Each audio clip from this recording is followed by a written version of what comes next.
Hi, my name is Kundan Panta, and this is my midterm project for the Advanced Mechatronics class.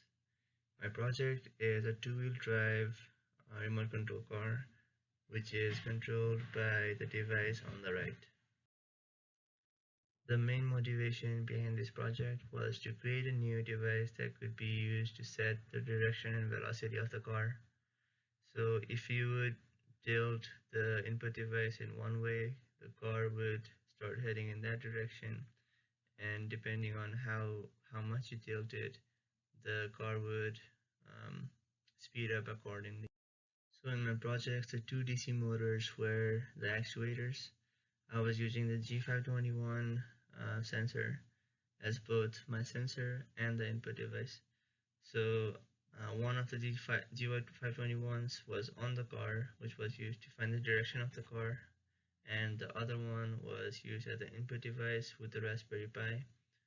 Um, I was using the LCD screen as my display. I had to use a few other components to make the project work.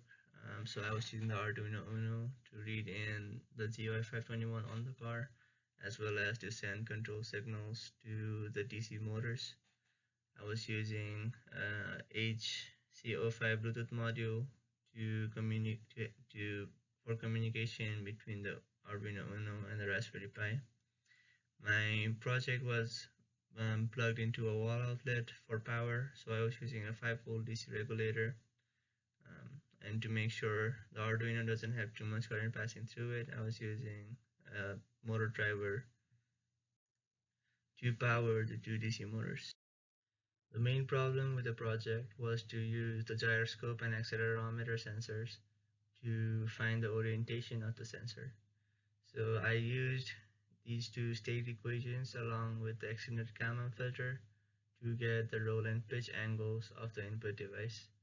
The roll and pitch angles could then be used to calculate the desired velocity and the direction of the car.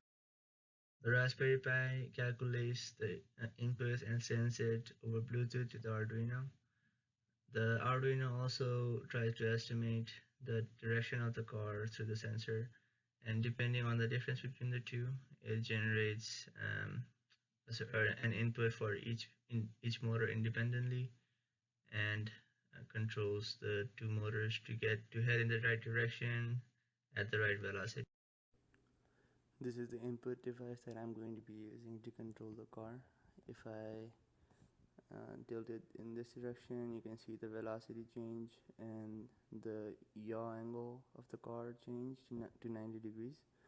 So this will make it turn left, and if I make it go tilted this way, it will turn it right.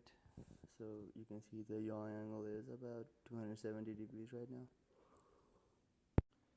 The car is facing its forward direction right now, so its yaw angle is 0. Now if I tilt this to the left this way, the car will start moving to the left.